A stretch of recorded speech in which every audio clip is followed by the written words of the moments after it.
على الراديو، راديو دقمة 3.10. أهلا بيكم أعزائي المستمعين في حلقة جديدة وموضوع جديد في برنامجنا 5 لو سمحت. النهاردة هنتكلم في موضوع أعتقد أنه يهمنا كلنا. هنتكلم عن التعبير عن المشاعر. يا ترى بتعرفوا تعبروا عن نفسكم، عن مشاعركم؟ يعني لو زعلان بتقول أنا زعلان، لو متضايق بتقول وتعبر ولا بتكتم زعلك جواك؟ لو في لحظة حسيت أو حسيتي إنكم محتاجين تعيطوا، بتعيطوا ولا العياط بالنسبة لكم ضعف وما يصحش؟ طيب لو فرحانين بتعرفوا تعبروا عن فرحتكم ولا بتخافوا وماشيين بمبدأ داري على شمعتك تقيد؟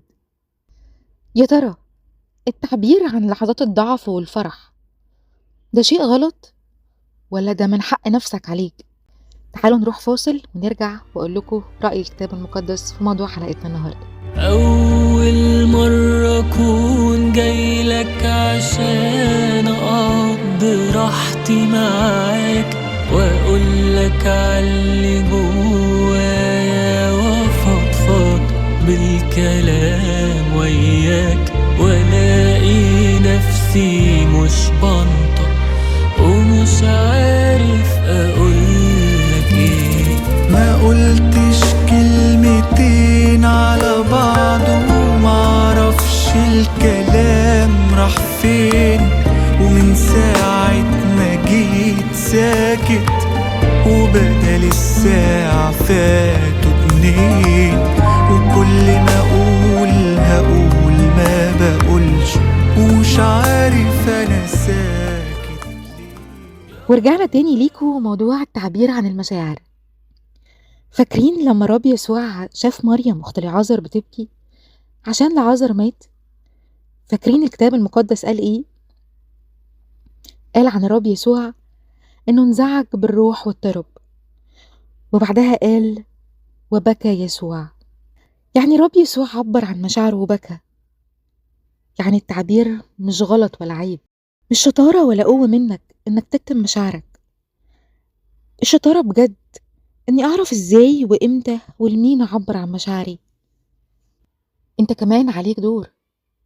لو شفت حد بيبكي أو قلقان أو متوتر متتهموش بالضعف. لو شفت حد غضبان من فضلك ما تلوموش. احترم مشاعر غيرك حتى لو كنت رافضها. خليك شاطر وافتكر دايما وصية معلمنا بولس الرسول اللي بتقول فرحا مع الفارحين وبكاء مع الباكين. وقبل ما أقولك سلام بفكرك ربنا كل يوم مستني تحكي له يومك، تشاركه كل مشاعرك. اتأكد إنه ولا هيلومك ولا هيحكم عليك، بالعكس ده هيقدر مشاعرك جدا وهيشاركك فيها. لو رحت له في يوم زعلان هيزعل جدا عشانك، ولو كنت فرحان هيبقى طاير من الفرحة بيك.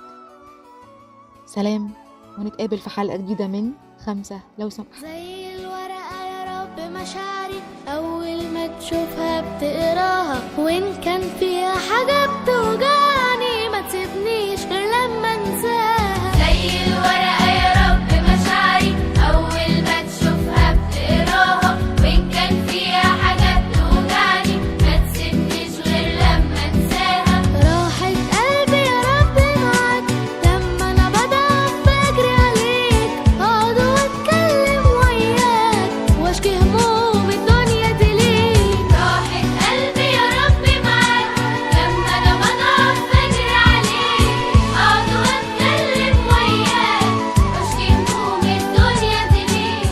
على الراديو، راديو دقمة 3.10. زي الطير بطير في سماك، ولا شيء في الدنيا بيتعب